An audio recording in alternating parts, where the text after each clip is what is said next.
नमस्कार. या व्हिडिओच्या माध्यमातून पुन्हा एकदा आपलं सर्वांचं स्वागत करतो. शैक्षणिक वर्ष 2023-24 साठी EUDICE Plus वरती आपल्या शाळेची प्रोफाईल आणि फॅसिलिटीची माहिती भरण्यासाठीची सुविधा EUDICE Plus च्या वेबसाईटला सुरू झालेली आहे. या संदर्भातील माहिती आपण या व्हिडिओच्या माध्यमातून पाहणार आहोत. तर यासाठी आपल्याला EUDICE Plus च्या वेबसाईटला येऊन लॉग इन करायचं आहे. यासाठी log in for all modules हा टॅब दिसेल उजव्या साईडला, यावरती आपण क्लिक करायचं आहे. त्यानंतर आपल्याला अकॅडमिक इयर 23-24 साठी प्रोफाईल आणि फॅसिलिटीची माहिती भरण्यासाठी हा टॅब दिसेल, यावरती आपण क्लिक करावं. त्यानंतर या ठिकाणी आपल्या शाळेचा युजर नेम, EUDICE नंबर आणि पासवर्ड कॅप्चा कोड टाकून लॉग इन करायचं आहे. लॉग इन झाल्यानंतर तुमच्यासमोर अशा प्रकारचे 4 टॅब दिसतील. सुरुवातीला तुम्हाला download pre filled DCF English तर हा फॉर्म दिसेल, यावरती आपण क्लिक करून एक फॉर्म डाउनलोड करून घेऊ शकता. त्या फॉर्ममध्ये यावर्षी आपल्याला जी माहिती फिलअप करायची आहे, जी माहिती भरायची आहे, ती कच्ची माहिती तुम्ही त्या फॉर्ममध्ये भरू शकता आणि त्याच्यानंतर माहिती ऑनलाईन भरण्यासाठी त्या माहितीचा तुम्ही उपयोग करून घेऊ शकता. प्रत्यक्षात ऑनलाईन माहिती भरण्यासाठी प्रोफाईल आणि फॅसिलिटी हा टॅब या ठिकाणी तुम्हाला दिसेल. या टॅबवरती आपल्याला क्लिक करावं लागेल. या टॅबवरती आपण क्लिक केल्यानंतर तुमच्यासमोर अशा प्रकारचे फॉर्म ओपन होतील. या ठिकाणी डाटा कॅप्चर फॉर्मॅट दिसणार आहेत. फॉर्म क्रमांक 1.1 ते 1.23 ते 2.24 ते 2.28 हे सगळे फॉर्म आपल्याला भरून कंप्लीट करायचे आहेत. या ठिकाणी तुम्हाला ओव्हरऑल स्टेटस हे नीड करेक्शन असं दिसणार आहे.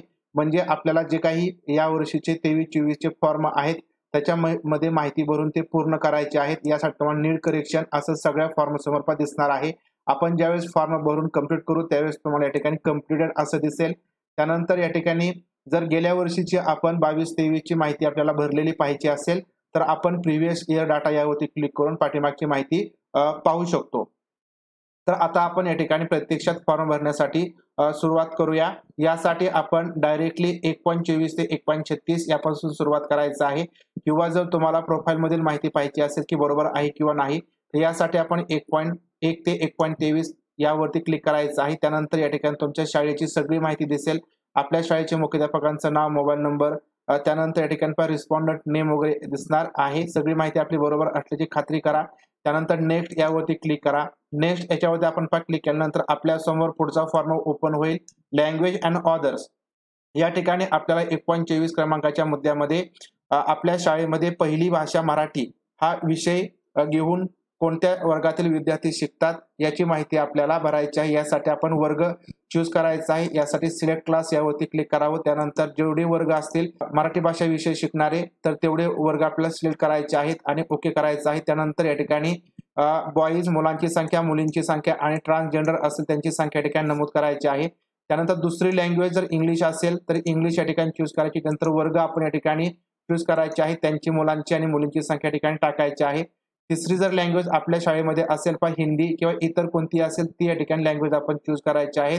त्यानंतर पुढे मुलं आणि मुलींची संख्या या ठिकाणी नमूद करायची आहे. आता आपण गेल्या वर्षी जी माहिती भरलेली होती ती माहिती तुम्हाला या ठिकाणी आहे तशी दिसेल. म्हणजे या ठिकाणी तुमची शाळा CWSN या कॅटेगरीमध्ये आहे का, त्या ठिकाणी नो आपण केलेलं होतं पाठीमागे गेल्या वर्षी, त्या ठिकाणी आहे तसं असेल. म्हणजे या वर्षी आपल्याला फक्त जी नव्याने माहिती भरायची आहे तेवढीच तुम्ही माहिती या ठिकाणी भरा. बाकीची माहिती तुम्हाला बघण्याची सुद्धा आवश्यकता नाही. ज्याच्यामध्ये काही बदल असेल तर तेवढ्याच माहितीमध्ये तुम्ही बदल करायचा आहे. त्यानंतर या ठिकाणी 1.32 क्रमांकाचा मुद्दा आहे की तुमच्या शाळेपासून इतर ज्या शाळा आहेत अप्पर प्रायमरी, सेकंडरी स्कूल वगैरे त्यांचं अंतर किती आहे. तर ही या ठिकाणी ऑटोमॅटिक आपण गेल्या वर्षी जी माहिती भरली होती ती तशीच आहे तशी असेल. याच्यामध्ये काही बदल असेल तरच या ठिकाणी बदल करा, अन्यथा माहिती आहे तशी ठेवा.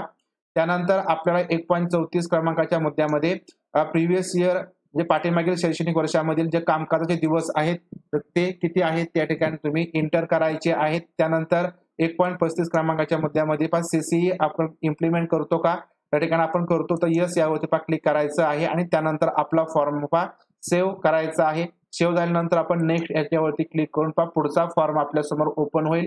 1.37 ते 1.52 क्रमांकाचा मुद्दा असणार आहे अंगणवाडी, SMC आणि SMDC आणि अदर्स. यामध्ये आपल्या शाळेच्या परिसरामध्ये म्हणजे आपल्या शाळेच्या प्रिमायसेस मध्ये जर अंगणवाडी असेल तरच या ठिकाणी आपण यस यावरती क्लिक करावं. जर या ठिकाणी आपल्या शाळेच्या प्रिमायसेस बाहेर म्हणजे परिसराच्या बाहेर जर अंगणवाडी असेल त्या ठिकाणी आपण नो वरती क्लिक करायचं आहे. जर तुमच्या प्रिमायसेस मध्ये शाळेच्या परिसराच्या आतमध्ये अंगणवाडी असेल तर त्या अंगणवाडीचा कोड या ठिकाणी टाकायचा आहे. त्या अंगणवाडीमध्ये किती मुलं शिकतात, किती मुली शिकतात आणि त्यानंतर त्या ठिकाणी शिक्षक ट्रेन आहेत का अंगणवाडीचे, तर त्यासमोर तुम्ही येस नो यावरती क्लिक करायचं आहे. बाकी या ठिकाणी तुम्हाला गेल्या वर्षीच्या माहितीप्रमाणे येस नो तुमचं असेल. त्यानंतर या ठिकाणी तुमच्या शाळेमध्ये 1.39 क्रमांकाच्या मुद्द्यानुसार यावर्षी आउट ऑफ स्कूल असणारा विद्यार्थी तुम्ही प्रवेशित केला आहे का? जर केला असेल तर येस यावरती क्लिक करावं, जर केला नसेल तर नो यावरती आपण क्लिक करायचं आहे. ही माहिती आपल्याला यावर्षी भरावी लागेल. जर तुम्ही येस यावरती क्लिक केलं तर या ठिकाणी तुम्हाला त्या मुलाला आपण ट्रेनिंग किंवा प्रशिक्षण दिलं आहे का, तर तुम्हाला येस यावरती क्लिक करावं लागेल. त्यानंतर या ठिकाणी 1.40 क्रमांकाचा मुद्दा, यामध्ये रेमेडियल टीचिंग आपण किती विद्यार्थ्यांना यावर्षी देत आहोत. उपचारात्मक शिक्षण, तर त्या उपचारात्मक शिक्षण देणाऱ्या विद्यार्थ्यांची संख्या ठिकाणी नमूद करावी. जर कोणच नसेल तर आपण 00 या ठिकाणी टाकायचं आहे. त्यानंतर 1.41 क्रमांकाचा मुद्दा आहे की किती मुलं इन्हान्समेंट क्लासेस म्हणजे श्रेणी सुधार वर्ग या ठिकाणी घेत आहेत किंवा शिकत आहेत, तर त्यांची संख्या आपण या ठिकाणी टाकायची आहे. नसेल तर 0 टाकायचं आहे. त्यानंतर 1.42 क्रमांकाचा महत्वाचा मुद्दा आहे की शैक्षणिक वर्ष 22-23 मध्ये म्हणजे मागील शैक्षणिक वर्षामध्ये आपल्या शाळेचे इन्स्पेक्शन किती झाले, तर त्यांची संख्या ठिकाणी नमूद करावी 1. त्यानंतर CRC कोऑर्डिनेटर यांची भेटींची संख्या ठिकाणी टाकायची आहे, म्हणजे केंद्र प्रमुख असेल त्यांची भेटींची संख्या टाकायची आहे. त्यानंतर या ठिकाणी BRC BO लेवलवरून किती अधिकाऱ्यांनी आपल्या शाळेला भेटी दिल्या त्या संख्या या ठिकाणी टाकाव्या. त्यानंतर डिस्ट्रिक्ट किंवा स्टेट लेवलवरून अधिकाऱ्यांच्या भेटी आपल्या शाळेला किती झाल्या त्यांची संख्या या ठिकाणी टाकायची आहे. नव्याने या ठिकाणी ही संख्या यावर्षी टाकावी. त्यानंतर या ठिकाणी आपण SMC कमिटी स्थापन केलेली आहे का, तर येस यावरती असेल. जर तुम्ही नसेल केली तर नो यावरती क्लिक करायचं आहे. नंतर पुढचा मुद्दा आहे पहा, SMC किंवा SDMCच्या किती मीटिंग या तुम्ही गेल्या वर्षी 22-23 मध्ये कंडक्ट केल्या त्यांची संख्या टाकायची आहे, 10-11 जेवढ्या असतील त्या. त्यानंतर SMC किंवा SDMC ने आपल्या शाळेचा स्कूल डेव्हलपमेंट प्लॅन या ठिकाणी तयार केला आहे का, तयार केला असेल तर आपण येस याच्यावरती क्लिक करावं. त्यानंतर या ठिकाणी जे वर्ष आहे ते पण मेन्शन करायचं आहे. या वर्षी आपण तयार केला असेल तर 2023 टाकावं. त्यानंतर या ठिकाणी आपल्याला पुढची माहिती फिलअप करायची आहे. यामध्ये बाकीची माहिती भरलेली असेल. त्यानंतर या ठिकाणी PTA मीटिंग्स किती झाल्या पहा, शिक्षक पालक मीटिंग किती झाल्या, बैठक किती झाल्या त्यांची संख्या ठिकाणी नमूद करावी. त्यानंतर या ठिकाणी आपल्या शाळेला PFMS अंतर्गत नोंदणी केली आहे का, तर यस याच्यावरती क्लिक करायचं आहे. नंतर 1.46 क्रमांकाचा मुद्दा आहे पहा, आपल्या शाळेमध्ये मल्टी क्लास युनिट्स आहेत का, म्हणजे जोडवर्ग आहेत का, तर बऱ्यापैकी जोडवर्ग द्विशिक्षिकी शाळेमध्ये असतात म्हणून आपण यस यावरती क्लिक करायचं आहे. त्यानंतर या ठिकाणी आपल्याला कोणकोणते वर्ग एकत्र आहेत तर ते वर्ग आपल्याला चूज करायचे आहेत. म्हणजे पहा, पहिली तिसरी वर्ग एकत्र असेल किंवा 2-3 वर्ग एकत्र असेल त्यासमोर तुम्ही टिक करायचं आहे. ओके यावरती क्लिक करायचं. तर जे राहिलेले वर्ग आहेत ते सुद्धा आपल्या ठिकाणी अशाच प्रकारे चूज करायचे आहेत. आणि त्यानंतर तिसरा प्रकार सुद्धा आपल्याला जर सगळे वर्ग आपण एकत्र करत असो तर या ठिकाणी सगळे वर्ग आपल्या ठिकाणी एकत्र करावे लागतील. त्यासमोर आपण टिक करा आणि ओके यावरती क्लिक करा. तर अशा पद्धतीने या ठिकाणचे मुद्दे भरायचे आहेत. त्यानंतर आपली शाळा कॉम्प्लेक्सचा म्हणजे समूह शाळेचा भाग वगैरे आहे का, यासमोर आपण गेल्या वर्षी येस नो केला असेल, जर याच्यामध्ये काही बदल असेल तर तो बदल तुम्ही या ठिकाणी करावा. त्यानंतर या ठिकाणी 1.52 क्रमांकाचा महत्वाचा मुद्दा आहे. तर ही माहिती आपल्याला नव्याने यावर्षी भरायची आहे की प्रिव्हियस अकॅडमिक इयर अनुसार या ठिकाणी शालेय पोषण आहार किती दिवस आपण शिजवला, तर यासाठी टोटल दिवस टाकायचे आहेत. आपले जेवढे कामकाजाचे दिवस असतील ते दिवस आपण या ठिकाणी टाकायचे. त्यानंतर या ठिकाणी आठवड्यामध्ये आपण किती दिवस आहार शिजवला, तर सरासरी आपण 6 दिवस टाकावे. त्यानंतर या ठिकाणी महिन्यामध्ये सरासरी किती दिवस शिजवला, तर त्या दिवसांची संख्या 24-25 आपण सरासरी या ठिकाणी टाकायची आहे. अशा प्रकारे पहिल्या मुद्द्यामध्ये एकूण दिवस टाकायचे शालेय पोषण आहार शिजवलेले, त्यानंतर आठवड्यामध्ये दिवस आणि महिन्यामध्ये दिवस टाकायचे. अशा पद्धतीने या फॉर्म मधील माहिती भरून माहिती सेव्ह करायची. त्यानंतर आपल्या समोर पुढचा मुद्दा या ठिकाणी येणार आहे, ज्याच्यामध्ये आपल्याला फ्री टेक्स्ट बुक वगैरे किंवा जे लर्निंग टीचिंग मटेरियल वगैरे आहे तर त्या संदर्भात माहिती भरायची आहे. याच्यामध्ये 1.53.1 क्रमांकाचा पहिला मुद्दा आहे. ही माहिती यावर्षी नव्याने फिलअप करायची आहे आपल्याला. तर याच्यामध्ये आपल्या शाळेमध्ये फ्री टेक्स्ट बुक आलेल्या आहेत का, तर आपण यस यावरती क्लिक करावं. त्यानंतर कोणत्या महिन्यामध्ये आलेल्या आहेत, तर जून महिन्यामध्ये आपण आलेले असेल जून महिना. त्यानंतर या ठिकाणी टीचिंग लर्निंग मटेरियल प्रत्येक वर्गासाठी आहे का, तर यस यावरती क्लिक करावं.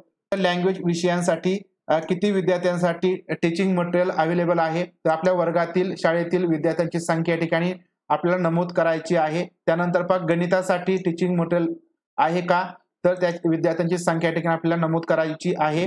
त्यानंतर या ठिकाणी सप्लिमेंटरी मटेरियल प्रिव्हियस अकॅडमिक इयरला मिळालेलं आहे का, तर या ठिकाणी मिळालेलं आहे तर यस यावरती आपण क्लिक करावं. त्यानंतर किती विद्यार्थ्यांना मिळालेलं आहे ते सप्लिमेंटरी मटेरियल, तर विद्यार्थ्यांची संख्या आपली शाळेतील जेवढी आहे ती या ठिकाणी नमूद करायची आहे. त्यानंतर number of children having access to supplementary graded material in school, म्हणजे या ठिकाणी किती विद्यार्थ्यांना वर्गवाईज जे मटेरियल आहे ते हँडल करण्याची परमिशन आहे. आपण सर्व विद्यार्थ्यांना परमिशन देतो, तर या ठिकाणी सगळ्या विद्यार्थ्यांची आपल्याला संख्या या ठिकाणी नमूद करायची आहे. त्यानंतर या ठिकाणी आपण शाळेमध्ये नंबर ऑफ पॅरेंटल कम्युनिकेशन, म्हणजे ज्या पालकांच्या भेटी आहेत विद्यार्थ्यांच्या अडचणी संदर्भामध्ये किंवा शैक्षणिक प्रगती संदर्भात, त्या पालकांच्या भेटींची संख्या या ठिकाणी आपल्याला नमूद करायची. जेवढ्या भेटी झालेल्या असतील त्या भेटींची संख्या आपण या ठिकाणी नमूद करावी. त्यानंतर whether parents volunteers are actively involved in supporting the school to achieve, या पेरेंट्ससाठी पालकांच्या ठिकाणी सपोर्ट आहे का, सहभाग आहे का, तर या ठिकाणी आपण घेतो यस यावरती क्लिक करावं. त्यानंतर आपण विद्यार्थ्यांना किंवा शाळेसाठी जी पीअर लर्निंगची संकल्पना आहे तर ती या ठिकाणी घेतो का, त्याचा अवलंब करतो का, तर आपण यस यावरती क्लिक करावं. त्यानंतर आपल्या शाळेमध्ये play material, games material, sport equipment आहेत का, असतील तर यस, नसेल तर या ठिकाणी नो वरती क्लिक करावं. त्यानंतर whether the school has provided free uniform, शालेय गणवेश आहे का त्या ठिकाणी प्रत्येक वर्गाला, प्रत्येक विद्यार्थ्याला, तर आपण यस यावरती क्लिक करावं. गणवेश कोणत्या महिन्यामध्ये आपण दिला, तर सुरुवातीला आपण जून महिन्यामध्ये दिला, तर जून महिना. अशा पद्धतीने या ठिकाणी 1.53 मध्ये शालेय पुस्तके, इतर मटेरियल आणि गणवेश संदर्भात माहिती आपल्याला काळजीपूर्वक फिलअप करायची आहे. त्यानंतर 1.54 क्रमांकाचा मुद्दा आहे. या ठिकाणी आपल्याला KPI ऑन टीचिंग लर्निंग म्हणजे in current academic year materials या संदर्भातील माहिती फिलअप करायची आहे. कोणकोणतं मटेरियल आपल्या शाळेमध्ये आहे, शिक्षकांनी मटेरियल तयार केलं आहे किंवा नाही, यासाठी आपल्याला प्रत्येक वर्गवाईज येस नो करायचं आहे. या ठिकाणी पहिला मुद्दा आहे 1.54.3 क्रमांकाचा. या ठिकाणी प्रत्येक शिक्षक या ठिकाणी जे टीचिंग एड्स किंवा टूल्स आहेत ते अध्यापनासाठी बनवतात का, तर आपण यस यावरती क्लिक करायचं. प्रत्येक शिक्षक या ठिकाणी बनवत असतात प्रत्येक वर्गाचे, तर यस यावरती क्लिक करायचं आहे. त्यानंतर या ठिकाणी school actively undertakes academic enrichment activity such as project, group work, portfolio, virtual labs, class performance यासाठी सहभाग घेतात का, तर आपण प्रत्येक वर्ग सहभाग घेतो, तर यस यावरती आपण क्लिक करायचं आहे. त्यानंतर या ठिकाणी 1.54.5 क्रमांकाचा मुद्दा आहे की या ठिकाणी प्रत्येक वर्गामध्ये अध्यापन करत असताना काही हार्ड पॉइंट या ठिकाणी आपल्याला फाउंड झालेल्या आहेत का, म्हणजे एखादा मुद्दा विद्यार्थ्यांना समजत नसेल अशा प्रकारचे काही मुद्दे आहेत का, तर आपण वर्गवाईज मुद्द्यांची जी संख्या आहे, जे हार्ड पॉइंट्स आपल्याला काही सापडलेल्या असतील तर त्यानुसार आपण त्यांची या ठिकाणी संख्या नमूद करायची आहे. त्यानंतर या ठिकाणी आपण प्रत्येक वर्गवाईज किती विद्यार्थ्यांना सायबर सेफ्टीचं प्रशिक्षण दिलेलं आहे किंवा माहिती दिलेली आहे, तर त्या ठिकाणी विद्यार्थ्यांची संख्या आपल्याला वर्गवाईज टाकावी लागेल. आपल्या वर्गामध्ये जी संख्या असेल तर त्या वर्गाची संख्या ठिकाणी टाकायची आहे. त्यानंतर 1.54.7 क्रमांकाचा मुद्दा आहे की या ठिकाणी सायकोसोशल आस्पेक्ट या मुद्द्यावरती विद्यार्थ्यांना ट्रेनिंग दिलेलं आहे का, मनोसामाजिक ज्या दृष्टिकोन आहे त्याच्यावरती काही प्रशिक्षण दिलेलं आहे का, तर प्रशिक्षण आपण देतो. त्या ठिकाणी आपण त्या वर्गातील विद्यार्थ्यांची संख्या ठिकाणी नमूद करावी. त्यानंतर माहिती सेव्ह अँड नेक्स्ट करून सेव्ह करायची. पुढचा फॉर्म आहे या ठिकाणी स्कूल सेफ्टी आणि अदर पॅरामीटर्स.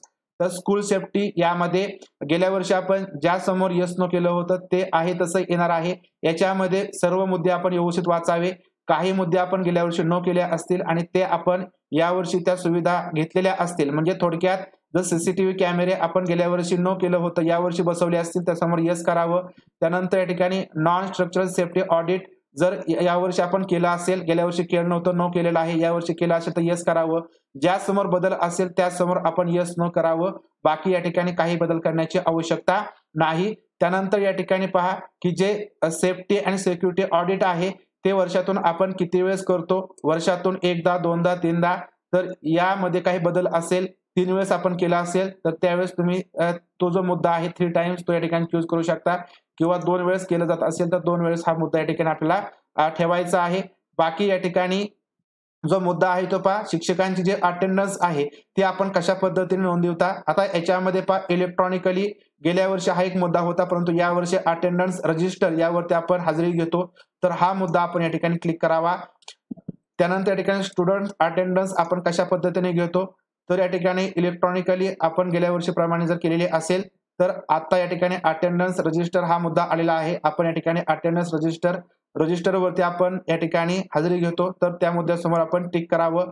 ज्या ठिकाणी काही बदल असेल तेवढ्या ठिकाणी आपण बदल करायचा आहे आणि त्यानंतर माहिती सेव्ह अँड नेक्स्ट याच्यावरती क्लिक करून माहिती सेव्ह करायची आहे. त्यानंतर आपल्या समोर पुढचा फॉर्म ओपन होणार आहे पहा 1.56 क्रमांकाचा. याच्यामध्ये आपल्या शाळेला जे काही अनुदाने पहा आर्थिक मध्ये मिळाले आहे त्या अनुदानाच्या बाबतीमध्ये ही माहिती महत्वाची आहे.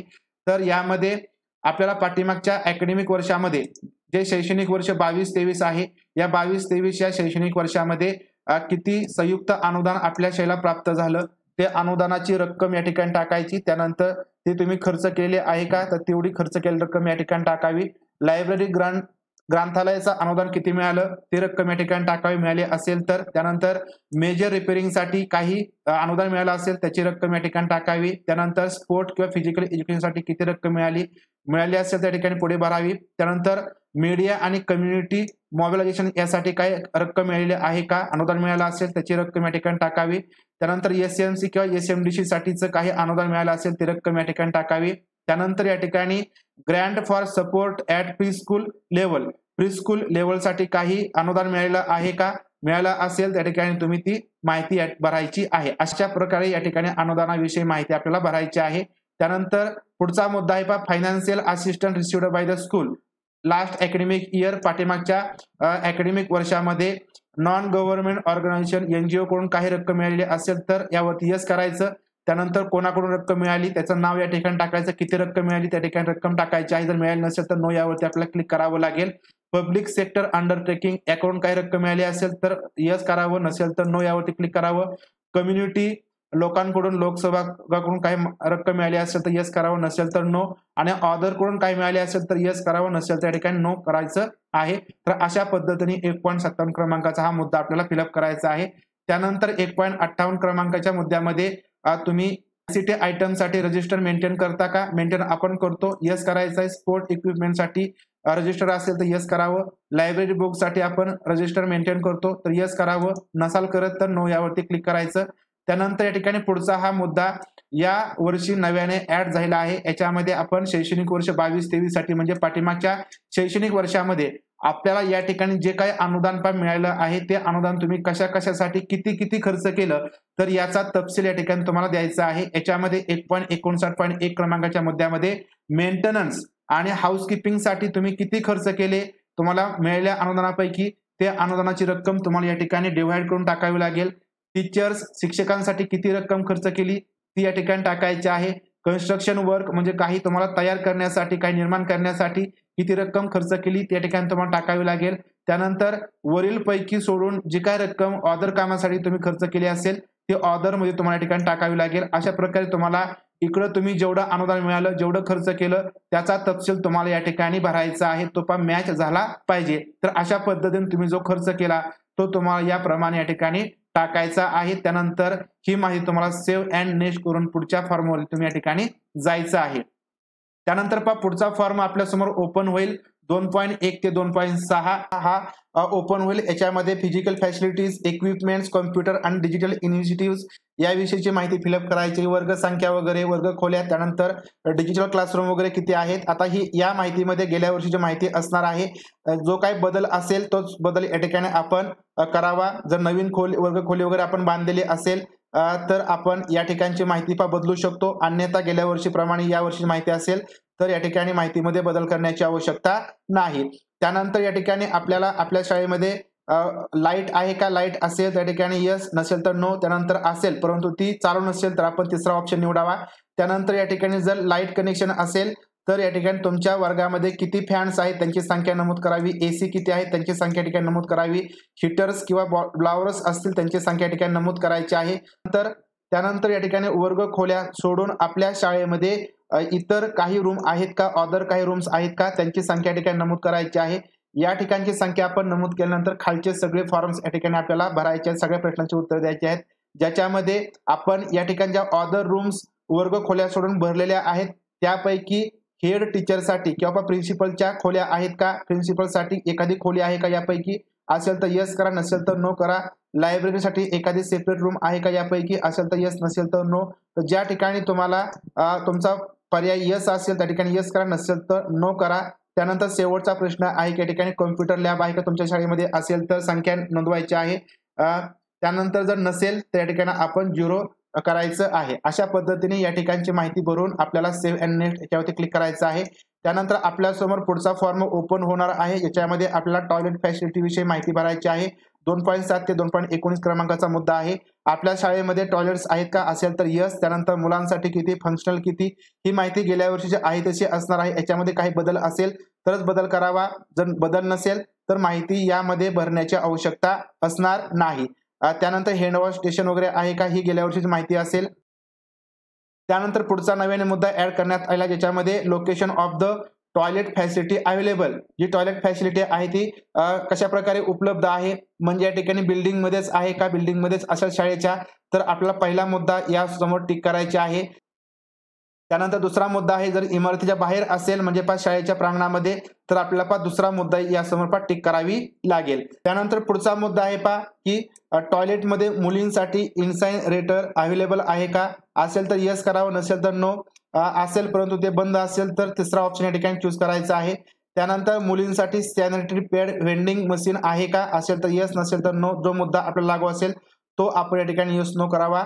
त्यानंतर या वर्षी जी काही आपल्याला नव्याने माहिती फिलअप करायची, ज्याच्यामध्ये लायब्ररी याच्यामध्ये काही पुस्तकांची संख्या वाढलेली असेल, बुक बँक, रीडिंग कॉर्नर याच्यामध्ये काही संख्या वाढली असेल गेल्या वर्षी नमूद केल्यानुसार, तर त्याच्यामध्ये आपण संख्या या ठिकाणी वाढवावी. जर आहे तसे असेल तर याच्यामध्ये काही बदल करण्याची आवश्यकता नाही. तर पुढचा मुद्दा आहे की लायब्ररीमधील पुस्तके किती वेळेस वाचून काढलेली आहेत, तर त्यांची संख्या आपल्या ठिकाणी नमूद करायची आहे रजिस्टर अनुसार. त्यानंतर पुढचे मुद्दे आहेत या ठिकाणी number of additional classrooms and other rooms required. या ठिकाणी आपल्याला किती वर्गखोल्यांची संख्या आवश्यक असेल तर त्या वर्गखोल्यांची संख्या या ठिकाणी आपल्याला नमूद करावी लागेल. त्यानंतर या ठिकाणी पुढचा मुद्दा आहे की प्लेग्राऊंड फॅसिलिटी अवेलेबल आहे का, असेल तर यस, नसेल त्या ठिकाणी नो यावरती क्लिक करायचं आहे. पुढचा मुद्दा आहे की या ठिकाणी हेल्थ चेकअप आहे, आरोग्य तपासणी आहे पाठीमागच्या वर्षामध्ये ते केली गेलेली आहे का, केलेले आहे आपण तर यस करायचं. त्यानंतर ठिकाणी किती वेळेस आपण केलेली आहे आरोग्य तपासणी पाठीमागच्या वर्षामध्ये, 1 वेळेस 2 वेळेस झाली असेल ती संख्या ठिकाणी नमूद करायची आहे. त्यानंतर या ठिकाणी पुढचा मुद्दा आहे की जी हेल्थ चेकअप पॅरामीटर्स आहेत ती कोणत्या मुद्द्यानुसार केलेली आहे, म्हणजे हाईट, उंची मोजलेली आहे वजन मोजलं आहे, डोळ्यांची तपासणी झाली, दातांची तपासणी झाली आणि घशाची तपासणी झाली, त्यासमोर आपण येस नो वरती क्लिक करायचं आहे. त्यानंतर डिऑर्मिंग टॅबलेट्स आपण मुलांना दिल्या आहेत का, तर या ठिकाणी कंप्लीट 2 डोस दिले असतील, पार्शियली 1 डोस दिला असेल त्यासमोर आपण क्लिक करायचं आहे. WCD ज्या गोळ्या आहेत आयर्न अँड फॉलिक ऍसिडच्या दिल्या आहेत का, तर आपण येस यावरती क्लिक करावं दिले असतील तर. त्यानंतर या ठिकाणी अॅन्युअल हेल्थ रेकॉर्ड्स आपण मेंटेन करतो का, तर आपण करतो तर यस यावरती क्लिक करावं. त्यानंतर बाकीचे मुद्दे आपल्या समोर या ठिकाणी गेल्या वर्षी भरल्याप्रमाणे असतील. त्यानंतर या ठिकाणी आपल्याला जे फर्निचरची संख्या आहे ती नमूद करायची आहे की आपल्या शाळेमध्ये किती फर्निचर किती विद्यार्थ्यांसाठी पुरेल एवढं आहे, तर ती विद्यार्थ्यांची संख्या आपण या ठिकाणी नमूद करावी. अशा पद्धतीने या ठिकाणच्या फॉर्म मधील माहिती योग्य ती भरायची. त्यानंतर सेव्ह अँड नेक्स्ट याच्यावरती क्लिक करून आपण पुढच्या फॉर्मवरती जायचं आहे.